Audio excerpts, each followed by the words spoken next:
What's up, Cheeseheads? Paul Brettel here. Welcome back, and as always, thank you for joining me. I'm the site editor over at Dairyland Express, where we cover the Packers, Brewers, Bucks, and Badgers. I also have a new article out every Monday and Friday over at Cheesehead TV. As it says at the bottom of the screen here, you can follow me on Twitter at Paul_Brettel. So for today's episode, we're going to be discussing an article that I posted a few days ago over at Dairyland Express, taking a look ahead to the Green Bay Packers' upcoming free agents. They have 23 of them, to be exact. Now, NFL free agents can fall into one of three categories: exclusive rights, restricted, or unrestricted. So we're going to discuss which each of those free agent designations mean. And then we're also going to discuss which Green Bay Packers free agents fall into those categories. So not going to make any sort of predictions today. That'll be coming a little later on as we get closer to the free agency period opening up and who will be back, who is going to be playing elsewhere. But again, I want to go through what those designations are, which Packers fit into those categories, and then just a quick rundown on each player. So first up is the exclusive rights free agent. So this is a player with fewer than 3 years of accrued NFL experience. And I know it has the name free agent in it, but there isn't exactly a lot of freedom for these players. As long as their current NFL team offers them a league minimum contract, a league minimum 1-year contract for the upcoming season, they have to accept it. They don't have the option. They don't have the right to negotiate with another team to try to get a bigger deal, regardless of how well they played or how well they performed the previous year. So, of course, nothing's guaranteed, but I think it's safe to say that the players that the Green Bay Packers have as their exclusive rights free agents are going to be back for the 2022 season. For one, there's the familiarity with the team. They're on the team in 2021. Also, as we know, the Packers are in a bit of a salary cap crunch. And so getting these players back, you need to fill out a 90-man roster on league minimum deals that aren't going to break the bank. That's very valuable to them as well. So the Green Bay Packers that fit into this exclusive rights free agent category are Josh Neyman. Josh took over at left tackle for a number of games this season, played 590 snaps according to Pro Football Focus, gave up 3 sacks, 20 pressures. We didn't know where Josh was at in his development coming into the season, but I think it's safe to say that he is someone that can be relied upon as a starter if needed. I know there's a lot of teams around the NFL that I bet wish that they had Neyman on their squad. Next up is Malik Taylor. He impressed both on special teams and as a pass catcher during the preseason, made the 53-man roster where he was primarily used as a Packers kick returner. Didn't see a lot of action on offense, and admittedly, he underwhelmed as a kick returner. He would end up finishing the season on IR with an injury. Ramsey, he was injured during the summer.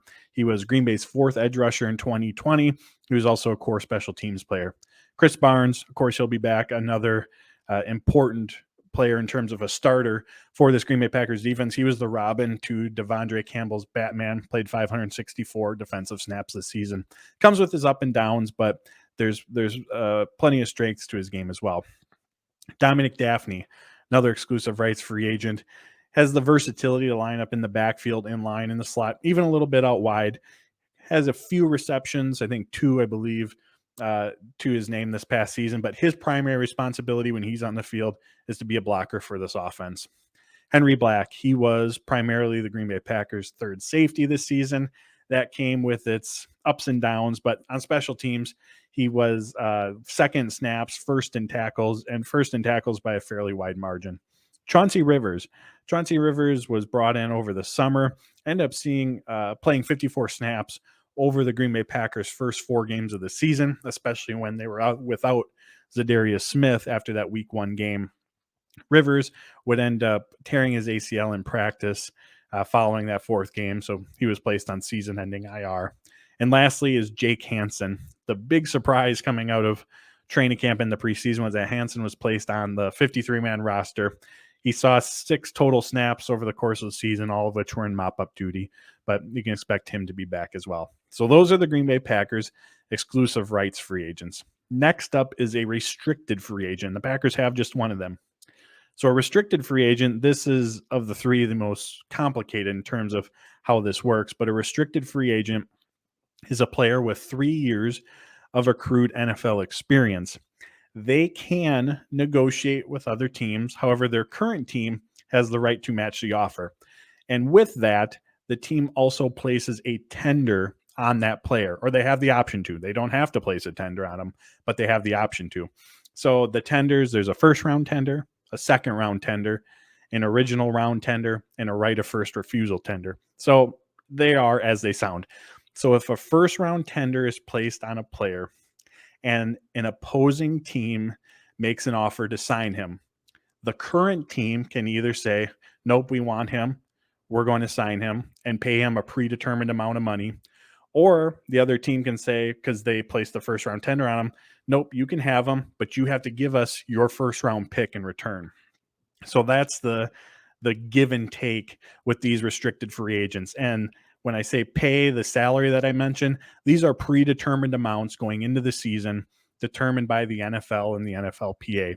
So, for example, a second round tender in 2020 came with a salary of $3.384 million for that upcoming season. And these figures have typically increased each year. So for the Green Bay Packers, they're going to have to play some sort of tender on Allen Lazard. I would guess a second round tender.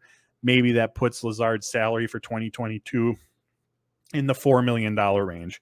So a different team can make him an offer, and the Green Bay Packers, if they place a second round tender on him, have the choice to say, nope, we want him back. We're going to pay him that amount. Or, yep, you take him, but give us a second round pick in return. When it comes to Lazard, I have to imagine, paying $4 million for someone who looked like, during that final stretch, a true number 2 receiver. I mean, when Randall Cobb was injured, Allen Lazard really stepped up in his absence. During that span, he caught 21 of 28 targets for 290 yards with 5 touchdowns during the Green Bay Packers' final 5 regular season games. So having that type of production available, he was also very reliable on third downs. We know that he has the trust of Aaron Rodgers as well. And given the Green Bay Packers wide receiver situation, I mean, at the moment, the only receivers under contract for the 2022 season are Randall Cobb, who's likely to be cut for cap savings. We talked about that in our last episode. Amari Rodgers, and then Chris Blair, who was a practice squad player in 2021. Oh, and they also just signed Rico Gafford as well, someone with minimal NFL experience. So that's the Packers wide receiver room in terms of players who are under contract. So I expect Lazard to receive one of those higher tenders, and I expect Green Bay to do what they can to retain him and pay him that predetermined amount, just because, again, for all the reasons we mentioned, they're thin at wide receiver, but also his production, what he means in the run game. I forgot to mention that. So all of those factors are going to come into play. But in short, that's how the restricted free agency works. Lastly is the unrestricted free agents. These are the most common free agents. These are the ones that we talk about the most each offseason. These are the players with 4 or more accrued years of NFL experience, and they have the option to negotiate with whoever they want. They can sign with whatever team they want for any amount that they want. They have the most freedom. They can make whatever decisions they want when it comes to where they go, what they're paid, all of that. So this is the longest list. First up, the Green Bay Packers have Devonte Adams, the big one that we all know of. So recent reports, Devonte is looking for $30 million a year. Green Bay Packers are in the $24 million range. Another date to keep in mind is end of February here. The window opens up for the teams to franchise tag Devonte Adams. And according to Ian Rappaport, that's what it's looking like the Green Bay Packers are going to do based on his report, his sources. And in franchise tagging Adams, their goal is to just afford themselves more time to work on a longer term deal. Again, that's just a report. It's not, written in stone by any means, but something to keep our eyes on. Lucas Patrick is a free agent as well. He's had his ups and downs. We know that, but over the last 2 seasons at right guard in 2020, center for the most part of this year, he's been very, very reliable for this Green Bay Packers team. Dennis Kelly spent most of the season on the sidelines, but finished out the regular season last 4 or 5 games when Green Bay was out without Billy Turner. Finished him out very, very well at right tackle. In fact, his play over those games is why Green Bay was confident enough to keep him out there in the playoffs and move Billy Turner to left tackle. They wanted to keep Dennis Kelly on the field. Unfortunately, he ended up having a pretty poor performance against the Niners. Next up, Tyler Lancaster. He's not someone who's going to fill a stat sheet by any means, but he takes on double teams, eats up space, occupies defenders, and we saw flashes from him this season. Whitney Merciless, Packers signed him little over halfway through the season, I believe. And during that week 7, week 8, week 9 stretch, I mean, he was revitalized compared to his level of play in Houston. He had 10 pressures during that span, a sack, and by PFF's pass rush productivity metric, which is just an efficiency metric for pass rushers, he ranked 32nd out of 105 edge rushers during that 3-week span. So he's going to be a free agent as well. Corey Behrquaz, Brian Gutekunst traded for him just before the season started. He had some iffy punts here and there, but overall, I think it's safe to say that he was a big upgrade at the punter position for this Packers team. You know, to use a golf term, we saw him use every club in the bag this season, pinning the opponent inside the 10, pinning them along the sidelines with his directional kicks, and we also saw him flip the field as well with some big punts. Rasul Douglas, one of the mid-season additions who turned out so incredibly well for this Packers defense. He's going to be a free agent and really make a difficult decision for Green Bay. I'm sure they want him back. They absolutely want him back. But of course, they're cash strapped. And after Rasul Douglas's performance with Green Bay, he's going to be in line for a big payday. If Green Bay could somehow find a way to get him back, Rasul Douglas, Jair Alexander, and Eric Stokes, that makes up one heck of a cornerback unit. Couple more. Oren Burks. We did see a more effective version, I would say, of Oren Burks under Joe Barry's system, where he was moved around a bit more. He's also been a core special teams player the last couple of years. Equinemius St. Brown, he started the season on the practice squad, was bumped up to the 53-man. He actually displayed some good ability as a gunner. Special teams play has not been his calling in the NFL or in college, but the last month or so of the season, he was very effective in that gunner role. On offense, he was utilized on jet sweeps. You saw some flashes here and there, but again, he was used minimally in that regard. MVS, Marquez Valdez-Scantling. There's no one else on the team that has the deep ball ability like MVS does. There's big playmakers on this team, but no one that has 4.37 speed. In addition to that, he helps create for his teammates with that speed, the attention he draws, the space that he creates underneath. But also we saw a more well-rounded version of MVS this season. I know it was a bit limited due to some injuries, but we saw him much more effective on intermediate routes as well as from the slot. The slot was a very, very small sample size, but he was incredibly efficient when lined up there.